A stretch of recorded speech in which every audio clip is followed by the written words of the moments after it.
UFC Fight Night, Spivac versus Tybura 2 is around the corner, and man, is this one of the truly greatest cards of all time. Two highly anticipated rematches in Tybura Spivac and Alan Carr and Luciana. A bunch of cancellations, a bunch of weight misses, 10 fights only. Man, does this card shit all over the 304 and Abu Dhabi cards we had in back-to-back weeks. This card trumps them all combined. You can combine those cards. They won't match up to this one. But hey, these cards deserve some fine-ass breakdowns and predictions, and I'm here to give them to you right now, starting with a highly anticipated main event, Tybura versus Spivac 2. I'm going to go with Spivac, and I'm going to lock him in. It's just Tybura recently, I know they fought once before when Spivac was a younger version of himself. And yes, Tybura did trump him pretty much everywhere. But now I'm seeing Tybura have rougher first rounds, slower first rounds, especially against Alexander Romanov. A similar style to Spivac. I know they both have different types of grappling. Spivac's more on the throwing kind of part, whilst Romanov focuses on his wrestling. But you know, I'm looking at that fast pace that Spivac put on guys like Derek Lewis. And even he at least tried to with Gane. Didn't succeed whatsoever, but at least tried to. Even against Greg Hardy and he put a nice beating on Sakai. He can do it. He can do it, and I believe he can win those first 3 rounds. He's going to win the first one, definitely. Second one, too. Third one's going to be iffy, but he's going to probably use some of his boxing, but then round 4 and 5 he'll slow down, but not to the point where he'll gas out and get TKO'd by Tybura.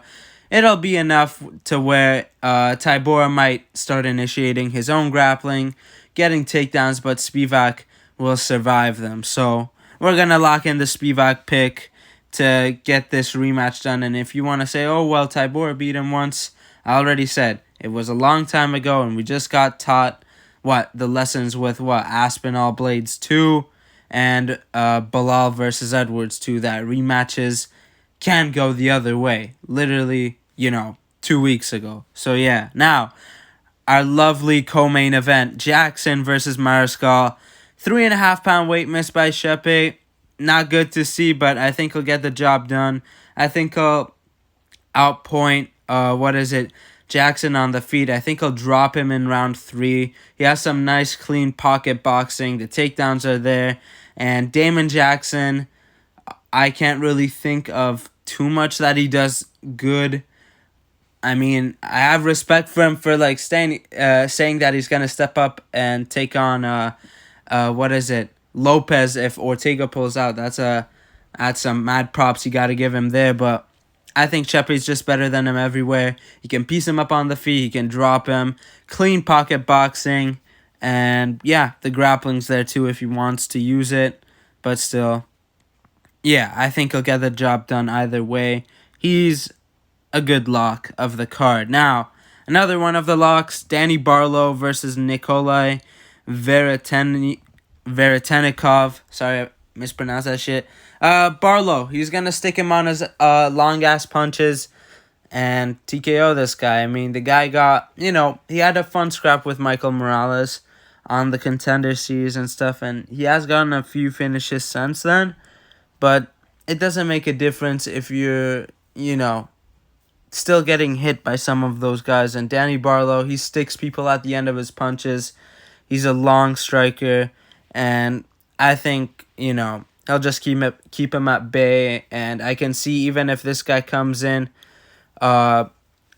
close range, he's going to hit him with some nice knees. He's a tall-ass, lanky guy, and yeah, it just works out for him against a guy like Nikolai. So, yeah, we're locking in Barlow 2 for a 3rd-round TKO. Grappling as well, I think Barlow can handle it if the other guy does it. So, yeah. Now, Chris Gutierrez versus Kwang Lee. I mean, they brought in Kwang Lee for this card. I'm going to go with Gutierrez. I think the odds have it wrong. I saw somewhere else that Gutierrez was the minus 245 favorite, but this is the screen grab I got it, and we got to deal with it. But Chris Gutierrez is going to pitter-patter this guy in Gutierrez fashion. A 29-28 decision. Yeah, he's not all that. Kwang Lee is not all that. I mean, the fact that they're pulling in a guy with, I don't really, clout or whatever. The numbers don't really matter with me.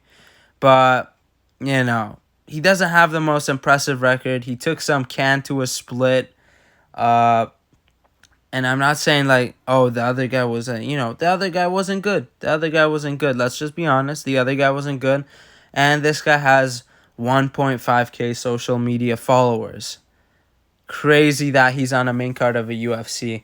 Not even on the early prelims. He's not even getting a chance against some other guy. I would have been fine with him there, but on a main card against a former ranked guy, he is undefeated, sure. No impressive wins whatsoever. Has a few finishes, sure. But also, like, come on. Does it warrant a main card thing? I mean, it's on the Apex, and this card is hot, steamy ass. But still, it is what it is. Chris Gutierrez will get it done in his signature pitter-patter style. Now, Yana Santos versus Chelsea Chandler. Chelsea Chandler is going to handle this chick. She's got good grappling, good clinches. Yana Santos does not have enough on the feet to kind of startle Chandler and make her run around the cage. And I think she'll get this done by decision. But one thing to point out about Chelsea Chandler is she's ranked in this division. She's ranked at bantamweight, right? This is her second time competing. She beat Josiane Nunes, and she lost to Dumont. But I don't think that was at bantamweight. If it was, it was a loss. It doesn't warrant you to get into the rankings. But this gal has not made weight twice. At bantamweight, right? And if she beats Yana Santos, there's a high likelihood, whether you like it or not, even though Yana Santos is ranked number 12, she's gonna jump up to number 10, and she hasn't made weight once for bantamweight. Fucking insane. But still, she's the better grappler, and Yana Santos does not have enough to startle her on the feet. So we're gonna go with Chandler via decision. Now, Toshiomi Kazama versus Charlie Karalampo Gregorio. Whatever, his first name. Whatever, dismiss it. I just think, at least Gregorio. Oh, there we go. Gregorio can put this guy out. I know he got a bit scrappy with Chad Anheliger. Not the best guy to get scrappy with, but Toshiyama Kazama is a person susceptible to getting finished early on, and I think that's what's going to happen here. I think right as soon as round 2 starts, this guy's going to catch him and make a highlight out of him. That's just it. If not, he can get scrappy and stuff, but odd likelihood there's a chance that Toshiyami catches this guy in something weird, like some weird-ass submission and some exchange, but I don't see that really happening. I'm going to go with Gregorio to get the knockout early on in the second round and at least get a highlight for himself in the UFC. So, yeah. Now, Carol Rosa versus Penny Kianzad. Kianzad does not have any grappling whatsoever, and Carol Rosa has been showing some nice wrestling in her past few fights. And, yeah, Penny, what is it? I think that's... I know she lost to Ketlin Vieira via decision, and she just got subbed by Chasson. Not a good look if Chasson is out grappling you. I mean, it's fine because she's been doing good. If she got TKO'd by Chasson, it's fine.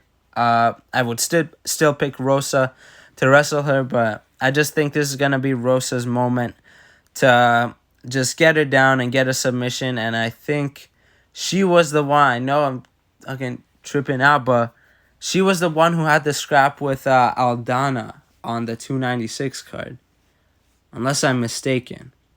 But if that was her, then she's shown good striking because that was a good scrap. And while she did lose, it was against Aldana, a boxer, predominant boxer. But she has the wrestling, it's there, and Penny has a weakness in the grappling realm. So I'm going to go with her to get a submission on Penny in the second round. And we're going to lock it in because I don't see Penny putting her out. So yeah, now uh, Jonathan Denise versus Carl Williams. I just think Carl Williams is going to survive this guy. Just like Austin Lane did, he's going to take him down eventually. And rather than decisioning him, I think this guy's going to gas out. And Carl Williams is going to put some nice ground and pound shots together and finally get a finish in the UFC. And yeah, I mean, carrying Austin Lane's, it is what it is. Good for you, but Greg Hardy did it. Nothing to... I know that was a while ago, and you know what? Nah, forget about that. I mean, he had one little sequence in that fight. Other than that, Austin Lane was in control, and Carl Williams is the guy who likes to control a fight. And whilst he does get clipped here and there, eventually he will shoot a takedown on you and control the fight from there on out. So yeah, I'm gonna go with Carl Williams to get a third round ground and pound TKO win. Now to the lock of the card, by far, Yusuf Zalal, better striker, better grappler, beat Quarantillo it was, right? Yeah, he beat Quarantillo via sub, came in, on the regional scene, he's been doing bits, taking out guys, and yeah, he's built himself up since that Black Shear draw, and what is it? That draw actually should have gone to him. He got a bullshit point deduction. But still, yeah, I'm still salty about that because he should have gotten that one. But yeah, just improved since his losses in the UFC. Been finishing guys. Did not expect him to finish Quarantillo. Rather, a decision would have been something I saw coming. But he submitted the guy pretty handedly too. And Jarno Aarons is one of those bottom tier, I guess, featherweights. And he got a decision out against a guy who's not near the level of Yusuf Zalal. So he's going to get the second round sub. And yeah, easily. Lock it in. Lock of the card. Now, Stephanie Luciano versus Talita Alencar. The other highly awaited rematch on this card. The opener. Crazy. The opener is a rematch. The ending is a rematch. And both the biggest fucking rematches in the sport. I'm going to just go with the gal with the undefeated record. I mean, it just is what it is. We're going to go with her. They fought to a draw. Good for them. Who knows what'll happen, but I'm going to just trust in the undefeated record on this one. I know I say undefeated, like, gals who come into the UFC lose to the vets, but, like, what is it? We saw with Jazz Davicius and Luana Carolina, Sam Hughes, not to Dudakova, but some other chick. Like, we've seen this stuff. But these are both two prospects, and I'll trust in the undefeated record on this one to open up the card in a nice 29-28 decision. Amazing fight night. Terrific. Couldn't ask for more. Best card of the year. And yeah,